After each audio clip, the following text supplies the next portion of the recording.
Hi friends, welcome to my channel Telugu tutor. ఈరోజు మనం 9th class సోషల్లోని first lesson అయిన India, it's size and location గురించి తెలుసుకుందాం.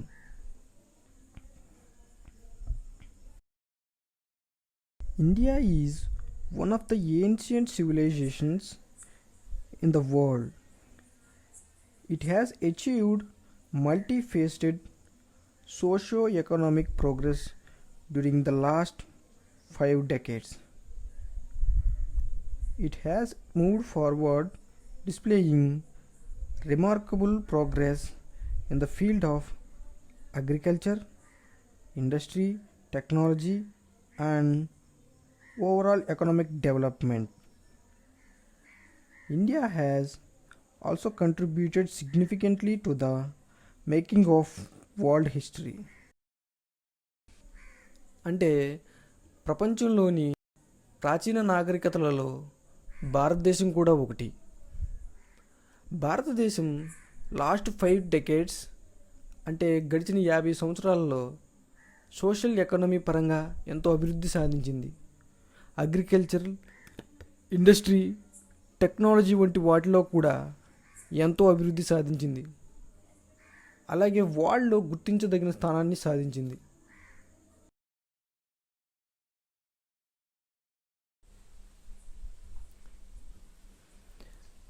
ఇప్పుడు మనం ఇండియా యొక్క లొకేషన్ గురించి తెలుసుకుందాం.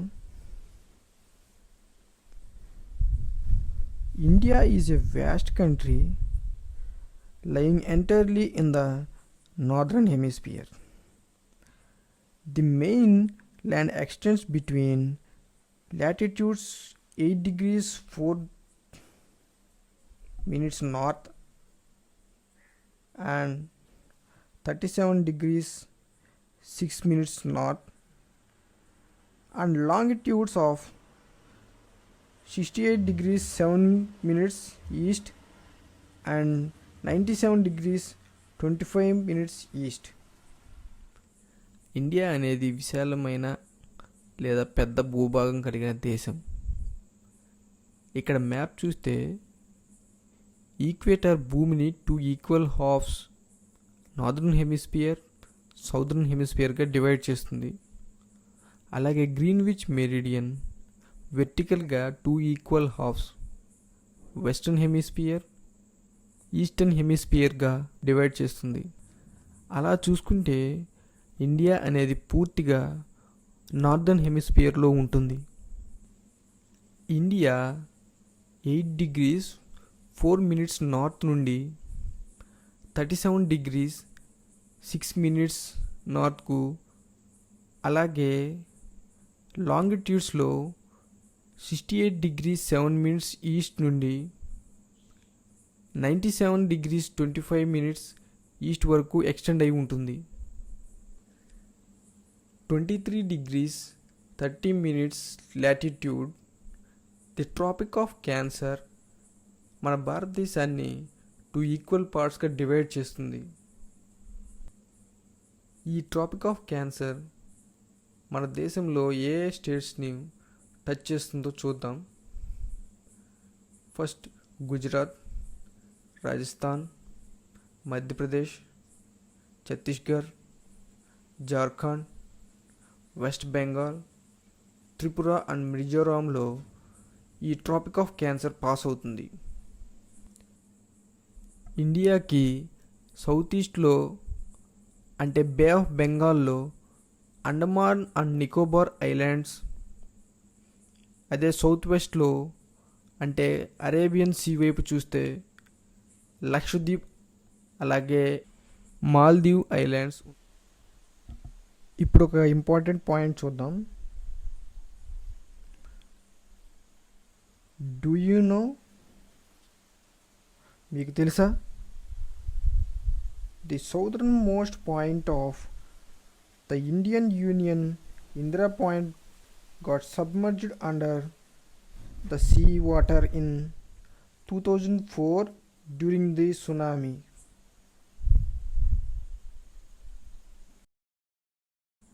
2004లో వచ్చిన సునామీకి సౌదర్న్ మోస్ట్ పాయింట్ అనేది ఇలా ఉన్న పాయింట్ ఇలా సబ్మర్జ్ అయ్యింది. వరల్డ్ మ్యాప్లో ఇండియా యొక్క లొకేషన్ గురించి తెలుసుకుందాం.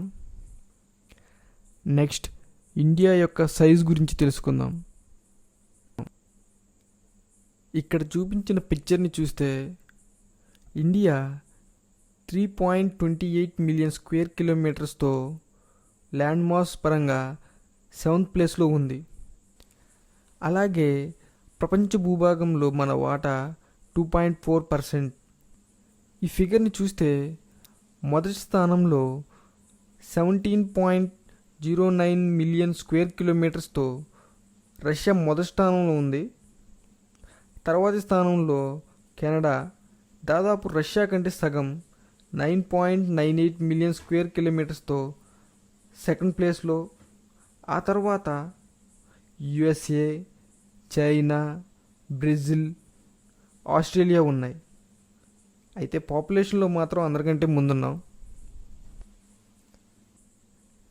ఇండియా యొక్క ఈ ల్యాండ్ బౌండరీ మొత్తం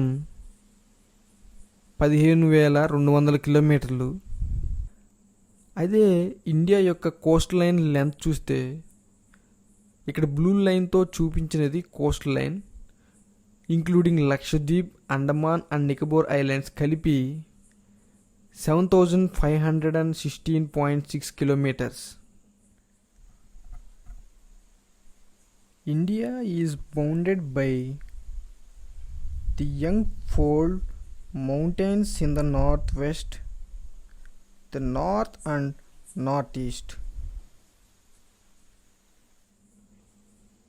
ఇండియా నార్త్ వెస్ట్ అలాగే నార్త్ ఈస్ట్లలో యంగ్ ఫోల్డ్ మౌంటైన్స్ అనగా హిమాలయాస్ని హద్దుగా కలిగి ఉన్నాయి.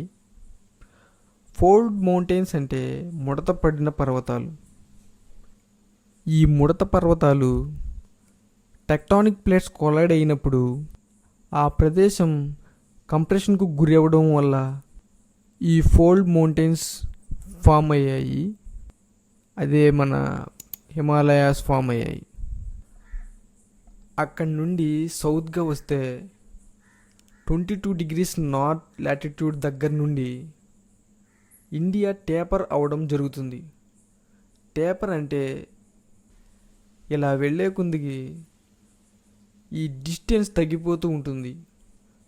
అలాగే ఇండియన్ ఓషన్లోకి ఎక్స్టెండ్ అయ్యి ఇండియన్ ఓషన్ని మన India Arabian sea, bay of బెంగాల్గా విడదీస్తుంది.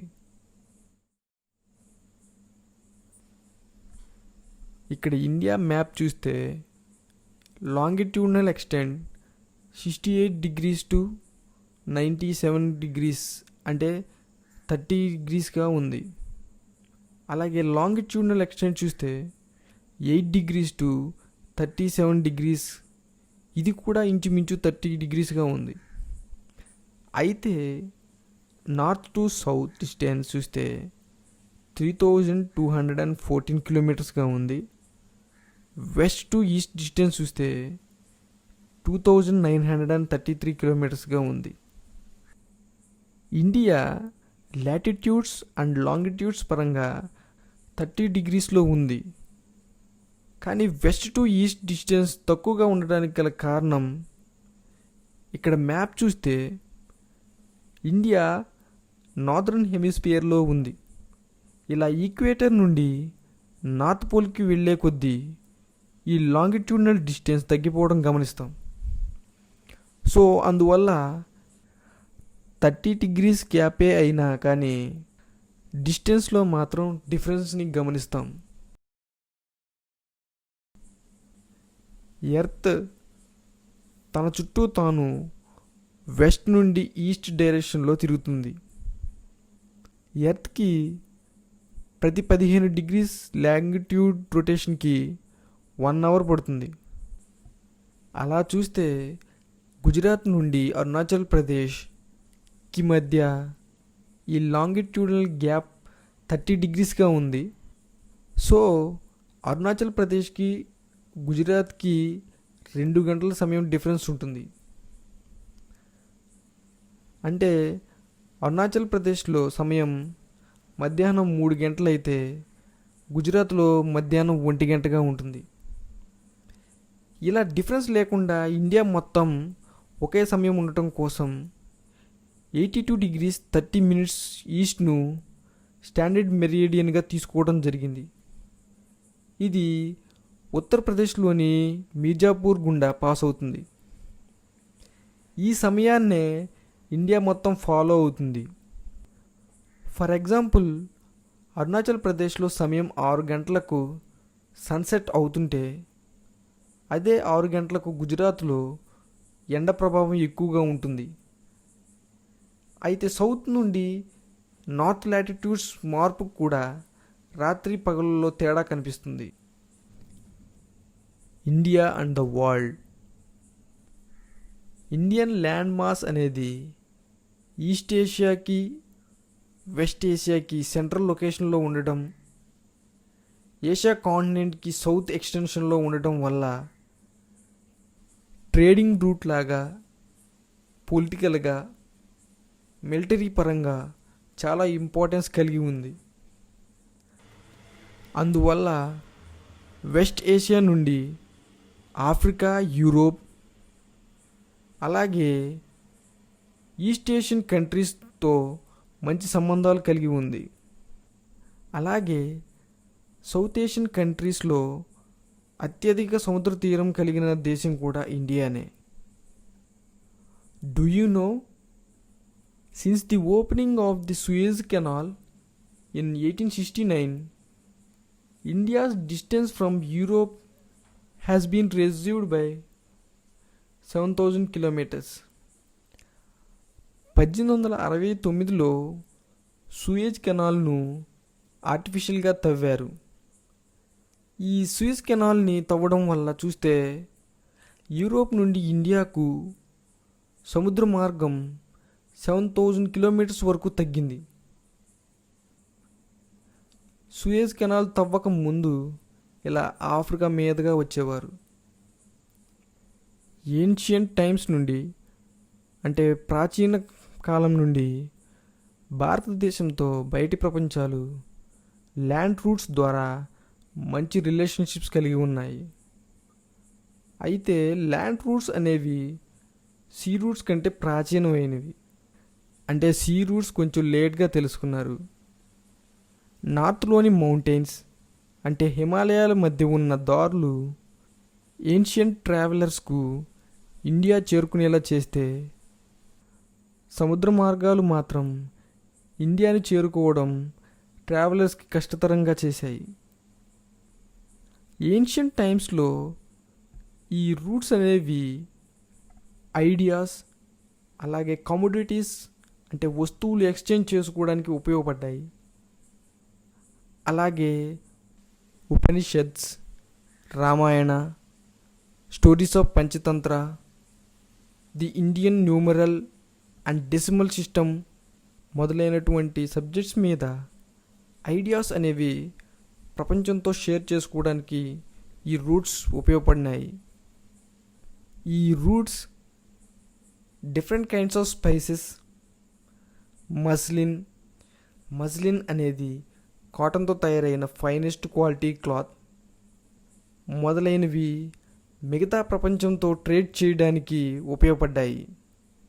మరొక వైపు ఈ రూట్స్ ద్వారా బయట ప్రపంచం వెస్ట్ ఏషియా నుండి స్ఫూర్తిగా తీసుకున్న Greek architect style of dome and minaret కలిగిన కట్టడాలను ఇండియాలో చూడవచ్చు. India's neighbours. సౌత్ ఏషియాలో ఇండియా కీలకమైన దేశం. ఇండియా 28 స్టేట్స్, అలాగే 8 యూనియన్ టెరిటరీస్ కలిగి ఉంది. ఒకసారి ఆ 8 యూనియన్ టెరిటరీస్ ఏంటో చూద్దాం. Lakshadweep islands, Puducherry, Andaman and Nicobar islands, Dadra and Haveli, Daman and Diu, Delhi, Chandigarh, Jammu and Kashmir, and last one is Ladakh. ఇక ఇప్పుడు ఇండియా ఏ ఏ దేశాలతో ల్యాండ్ బౌండరీస్ షేర్ చేసుకుంటుందో చూద్దాం.